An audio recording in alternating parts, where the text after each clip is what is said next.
ჩვენ ახლა ზუსტად ვართ ბელიაშვილის 68 ნომერში, სადაც გუშინ იყო სროლა დაახლოებით 11:30-ისთვის ადგილობრივებმა გაიგეს 5 გასროლის ხმა და როგორც აქ მცხოვრებლები გვიყვებიან, 2 ტყვია საცხოვრებელ ბინაში შევარდა სროლის შემდეგ. ახლა გაჩვენებთ კადრში, რომ გარედან შესამჩნევია და თვალს შეისაჩნია გაბზარული მინები, როგორც ადგილობრივები ყვებიან, 5 გასროლა იყო, 2 ტყვია მოხდა მე-14 და მე-16 სართულზე ბინებს, შუშები ჩაიმსხვრა, როგორც გვეუბნებიან, დაშავებული არავინ არ არის, ისინი ამ დროს სხვა ოთახში იმყოფებოდნენ და როგორც ადგილობრივები გვეუბნებიან, გვიან ღამემდე მიმდინარეობდა საგამოძიებო მოქმედებები. აღსანიშნავია, რომ სწორედ ამ კორპუსში არის გიორგი გახარიას პარტიის ოფისიც და დაცვა გვეუბნება, რომ ამოღებულია კადრები და ნანახი აქვს საგამოძიებო უწყებებს, თუ საიდან ხდებოდა სროლა, რამდენი ადამიანი იმყოფებოდა. ამ დასახლებაში არის ძალიან ბევრი სარესტორნო სივრცე, რესტორანი. ახლა გაჩვენებთ, რომ მთელ ქუჩაზე არის რესტორანი, მათ შორის არის თეატრი, რომელიც წისქვილის ჯგუფს ეკუთვნის, აქვე არის თვითონ რესტორანი წისქვილიც. ჩვენ ყველა მათგანს ვკითხეთ უსაფრთხოების სამსახურის წარმომადგენლებს, იმყოფებოდნენ თუ არა სარესტორნო სივრცეში. საგამოძიებო უწყებების წარმომადგენლები, მათთანაც ამოიღეს თუ არა კამერები, რადგან საცხოვრებელი კორპუსის უსაფრთხოების სამსახური გვიდასტურებს, რომ იყო პოლიცია და კადრები ამოღებულია, რადგან კარგად უნდა ჩანდეს პერიმეტრი, საიდანაც იყო სროლა.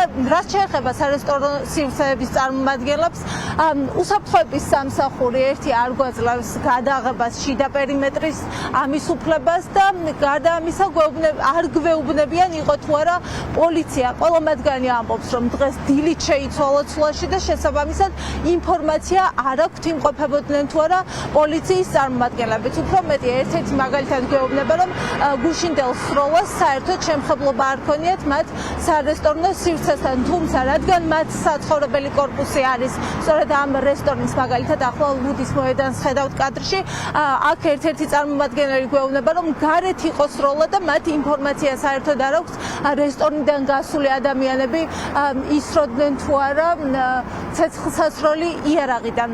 როგორც გითხარით, რესტორნების უსაფრთხოების სამსახური თავს იკავებს იმ ფაქტის დადასტურებისგან, პოლიცია იყო თუ არა მათ სივრცეში და ამოიღეს თუ არა კამერები.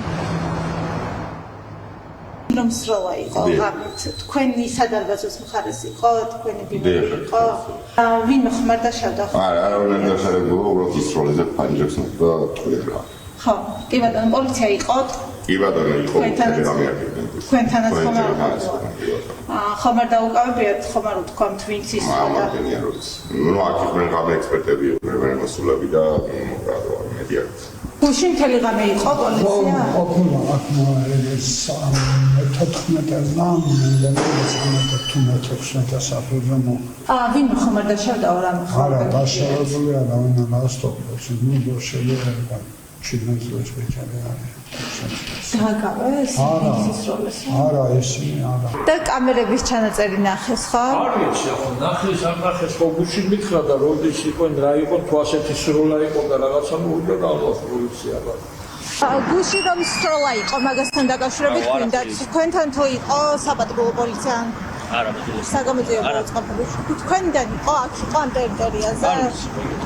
გუშინ რომ სროლა იყო, მაგაზე გვაინტერესებს. ჯერ კიდე გუშინ თუ იყავით ხია? თქვენი თანამშრომლები ვინ იყვნენ და ხომ არ გაგიგიათ სროლაზე რაიმე?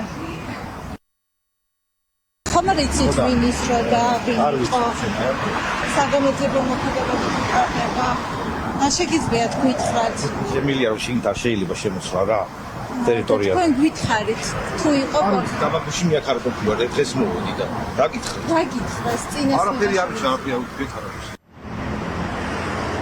ჩვენ დილიდან აქ ვართ ბელიაშვილის 68 ნომრის მიმდებარე, თუმცა დღეს არ შეგვინიშნავს აქ საგამოძიებო უწყების წარმომადგენლები, თუმცა ახლა კადრშიც განახებთ, რომ ყველა რესტორანს აქვს სათვალთვალო კამერა, შესაბამისად თუ ამ რესტორნის სათვალთვალო კამერების ჩანაწერებიც არის ამოღებული საგამოძიებო უწყების მიერ, მარტივად იქნება შესაძლებელი სავარაუდოდ იდენტიფიცირება იმ ადამიანების, ვინც გუშინ ისროდნენ. როგორც გითხარი, დაშავებული სროლის შედეგად არავინ არ არის, თუმცა ტყვია, 5-ჯერ გასროლის შემდეგ ორ ბინაში შევარდა მე-14 და მე-16 სართულებზე.